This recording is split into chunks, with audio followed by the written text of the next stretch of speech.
Welcome to day one of the Speaking with the Dead challenge. Let's see if the video catches up. Hey, good morning.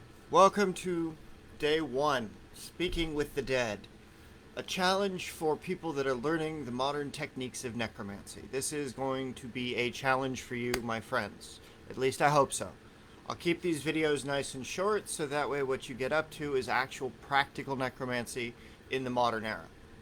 Not just working with the Goetia spirits or the Lesser Key of Solomon, the spirits of the dead of this world, but also working with the angelic forces of other worlds and bringing them into your consciousness or into a space of consciousness where you can get viable, visible results, or you can get psychic impressions that are accurate. You'll also be able to, we'll cover the basics and tips of dowsing rods while we go through this. So that each day we're going to focus on a different aspect of the techniques of necromancy. Each day we'll focus on different elements that you can apply to practical purpose. So I'm going to try, like I said, I'm going to try to keep these short, about half an hour each. So that way, every step of the way, you get the opportunity to explore a little bit about the deeper elements of necromancy. So what is necromancy? Necromancy is the art of speaking with the dead in order to gain hidden insight or knowledge that they once possessed in life, that you can verify or corroborate against the spectrum of history. You can use it as a way to commune with your ancestors, the dead of other people's ancestors, or you can use it to seek inquiry around the fuzzy edges of time where you yourself are not. So what does that mean? I mean that you will be able to draw shapes on graves in the dirt. You'll be able to put somebody standing on top of that to act as the intermediary, holding the dowsing rods. And then when you make your conjuration, the spirit comes, the energy connects from the person that was to the person that is, and the energy lines cross the dowsing rods when you ask questions. I've done this and I've demonstrated this, and there's examples of it with the Association of Paranormal Studies. We did a reunion call 10 years ago. That group started here in San Diego, and we were in the El Campo Champa, the cemetery in Old Town. Sorry, I'm pointing at it like you guys can see it. But that was the night I introduced myself as an occultist, as a medium, as someone who was able to do the thing I'm actually talking about. So I had the resident skeptic stand on the grave. You know, I drew the symbols of the circle with the seal of Saturn on it within the triangle, and I made a prayer. Come forth, spirits of the dead, into this my circle, so that we may seek and ask a guide and be guided. Come forth, my friend, and answer true. That was the prayer that I used. Laid my hands on the grave and pulled the spirit out. Now, it seems like it's nothing to do that. It seems like that's too simple. But there's an energetic component to it. The energetic component is the understanding of the rituals of the dead when it comes to the funerary rites. Now, Goetic magic in the old days, if you read any of the books by Jake Stratton Kent, the Geosophia Volume 1 and 2, and the True Grimoire, which is based on the Grimoire Verum, which is the priestly version of the modified rites to summon up the Lesser Key of Solomon, which are all the different 72 angels of the different perspective, all the demons they call them, right? That like Boon or Zipar or the other things that you conjure and put into a brass vessel. It's not quite like that. It's more along the lines of you're standing by a grave and the Goen was a paid worker who would wail for you. So that if you couldn't show tears, you had to be stoic, you had to be a certain way, or you wanted to have other mourners to call the spirits of the dead back to life to you, to that, that's when you would call a go-in. So, go-in magic is the recall of the dead. It is the return of the dead. It is recalling of those spirits. Now, my ability to do this came at a very interesting price. When I was younger, I was working as a budding young necromancer, as it were, up in Northern California. There was a cemetery. It was divided into two parts. One was a park, one was the normal cemetery park. But this portion of the park was not cut back. It was left to grow wild. There were oak trees everywhere. After work or when I was attempting to go to school, I would sleep in a tree, or I would sleep on top of one of the raised mausoleums. I connected with the land there. I did my first works with connecting with the mistresses of the crossroads, right? Hecate. But that's not the important part. The important part is that I did connect. And it was through a very visceral, personal experience where not only did the spirits give me an altar in the configuration that I was looking for, right? On top of a hill overlooking the other graves. It was a beautiful area. This giant, I'm talking like it was a good 10, 15 foot tall obelisk, cracked. And the marble just lined up perfectly, northeast to southeast, which is the alignment from the gates of heaven to the earth for the ghosts, according to Taoist magic. I know that now, I didn't know that then. But one of the things is that I wound up getting raped in that cemetery. And on top of a grave, as I was in the dirt, praying to die, the individual that was doing that to me was screaming because I went limp. Like, I did a full projection out of my body into the other world. That's how I connected to the dead originally. That's not how you have to connect to the dead. How you have to connect to the dead is very simple. You have to go sit next to them. You have to go spend time in a cemetery. You have to learn the differences between the burial rites, and you have to feel that difference. Your challenge is to go to a cemetery, to go out into the world within the next week and start connecting with the dead. Sit next to a grave, lay your hand on it, and feel the energy still there. Because if it's a Catholic cemetery, the energy will be there because they're waiting for the resurrection. If it's a Christian burial, depends on which kind of Christian. If it's a Buddhist, you ain't gonna find nothing. It's the Catholic cemeteries that I have the most compassion for, because those are the souls that refuse to move on. Those are the souls that refuse to seek second life, that refuse to come into their next incarnation. And that's, to me, one of the most depressing things that's ever been done to the human spirit, is what the Catholics have wrought on their own. And either because they're expecting some miracle to happen to them when they lived a life that was isolating, or they were commanded by some authority in the church how to behave, right? So if you've been commanded to behave by a certain person or by a certain group of people, or if your spiritual basis has been that same kind of way, what it is you represent, why it is you represent those things, you can connect to that individual. If you do your research and you study the same thing that the paranormal investigation groups do, they study the history, the who, the what, the why. What are the situations regarding this individual? Look them up. Look up their history. Look up who their family was. Look up their lineage, so that you can start working with the souls of others. But today is the day of all souls. Today is the day where the souls can come back. That's why I started this challenge this week, and this is why I encourage you to go seek the dead, wherever they may be. Go sit in a cemetery. Go sit with some grave dirt.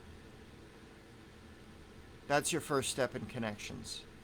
So that way, as you connect, you get the ability to interact with their spirit in a different way. You get the ability to commune with the dead in a personal way before you start summoning them up. You get to feel that energy of the death. You get to feel the energy of the cemetery in which you sit. Leave an offering of water, tobacco, and some form of alcohol. You can leave coffee if you don't want to bring alcohol or if you're not old enough to do it. But you still need to leave an offering. You still need to give them smoke for their journey. You still need to give them a thank you for the time. You can leave a couple of pennies by the threshold of the cemetery gates. Leave a coin on the grave. Pay their passage back. That's important. Give the grave some water. Leave some water for the spirits of the crossroads, the guardians of the gates of the cemetery. These are things that are non-negotiables when it comes to working with the dead. When it comes to working with the dead where they rest. So that those that are not at rest, that are still stuck to their bones and haven't been able to move on, have the ability to get into that next step. So that's the challenge for you. Is to go out and to connect with the dead. To connect with them in a way that you haven't connected before, without having to go through such a visceral interaction so that you become attached to the other world. You don't have to be. You know, I'm not saying that you do these works and you'll end up like I did. That was a very specific situation. That was a very weird situation. But what you can do safely, what you can do to help those spirits cross, is profound. So that way not only can you do for the living, if they seek your services as an exorcist or as a necromancer or as somebody who's seeking questions, you can learn to work with the dead to seek your own answers. You can figure out the ideas that you don't have yourself, and you can recall your ancestors to do that. You can use marigold as a solar influence and a protectorate. You can use mugwort in your incense to help induce the psychic visions. You can use the datura flower, Jimson weed, right, in your incense to help connect you to the spirits of the other side, to pull the spirit through so you can help see the visual manifestations. A little of the fly argoric will help bring you to the space where you'll be able to see those interactions. So that's an herbal compound, right? A little bit of juniper in there, a little bit of myrrh, and a little bit of frankincense. Make it smell a little Catholic if you're doing that kind of work. Now keep in mind that when you do use those nightside plants, the fly argoric and the damiana and the Jimson weed and the mugwort, that they do have chemical effects that you need to be wary of. So that's not for somebody who's just new to this and starting out. This is for somebody who's dedicated to the path and wants to get a very deep interaction. I'm not saying do it in a public space. I'm saying do that privately. If you need to connect, then we'll get into those rituals of connection and summons later this week, so that way you can go a little deeper and use the materials that I've put in this group for your reference. But this is for that kind of training. This is for that kind of interaction. So that what you do and how you do it and why you do it, you're able to actually connect. You're able to hone your skills as a medium. And so this isn't for somebody who's going to abuse these methods. This isn't for somebody who's going to take this and run with it and say, oh, I'm the world's best necromancer. No. This is about insight. This is about helping to find if those spirits are finally ready to cross from this plane into the others, so that you can perform an exorcism on that spirit, so that they can raise from their dead and they can seek new life. That's what this is for. So if you get the opportunity this week, if you can, get to a cemetery. If you already have the grave dirt and you already are working with the dead, sit with some today, on this, the Day of All Souls, so that as you connect to them, you connect to the other world.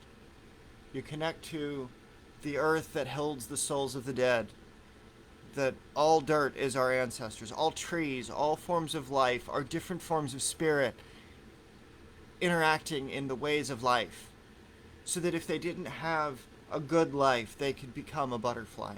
They could become a coyote. They could become a wolf. They could go into the bear, and they could stay that way for a cycle of life. They could go into the deer, and they could be at peace. They could go into the fishes. They could go into the oceans, and they could find new forms of life. That's what we do as necromancers, is we give them the ability to transcend from their what they were into who they can be.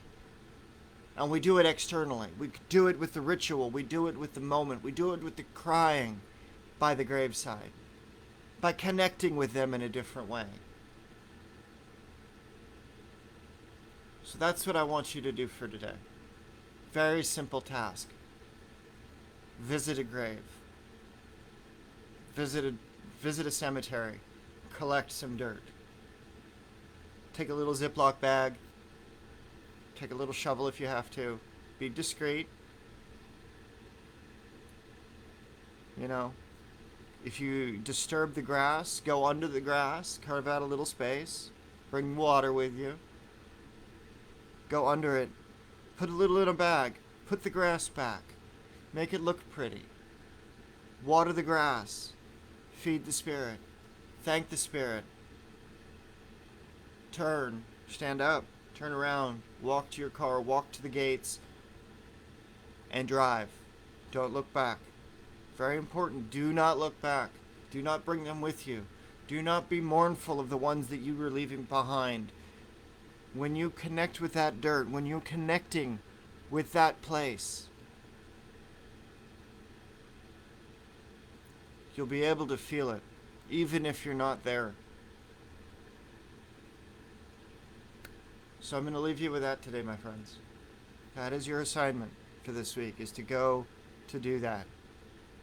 And if you already have it, and if you've already been doing that, then I want you to go live and I want you to talk about how you connect to them, how you do it.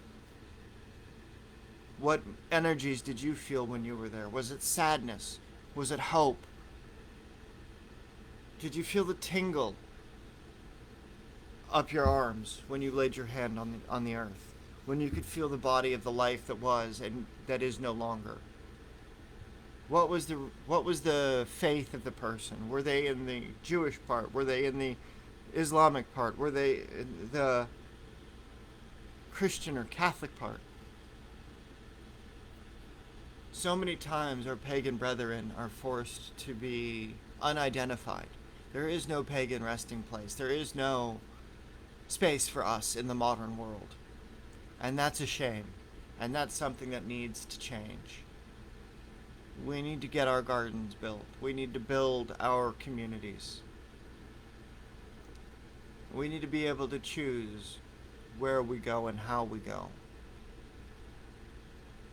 So this is to connect you with the other world. This is to connect you initially with the ancestors, with those moments of the dead, so that you can learn to call them out of their bodies, so that you can just, for a moment, feel those energies. You can feel that cemetery. You can feel all of the spirits there. And then you can thank them and you can walk away safely, so that you don't have to go through the visceral changes that I do. You don't have to be as connected or hardwired to the spirits of the other world that I am. But as a magician, as an occultist, as somebody who seeks for the hidden knowledge, that's something that you should try to engender to do in your own practice regularly, so that you understand the transition of souls, the transmigration they call it, from one life into another, so that as we develop, as we change the rhetoric of the world and we build the temple that we're supposed to have, where all faiths can gather, all types of work can be done, all types of meditation, all types of faith can come together as one. Let this be the beginning, so that no longer we are hunted, no longer we are talked down to by someone who uses one book instead of 5,000. One book does not carry all the secrets of the world. It carries a guide. But the cemetery is the richest place on earth. It's the dead. It's all the dreams never lived. It's all the hopes never realized. Our work allows us to help those souls that are bound by ritual, those that were bound by their faith that was misguided, seek the light in a different way. They can move into new life in a different form so that they don't have to wait around to their corpse. They don't have to be stuck there. They don't have to be lost in the darkness anymore. So bring them light, my friends. Until next time, I'll see you tomorrow. Have a wonderful day. And stay safe.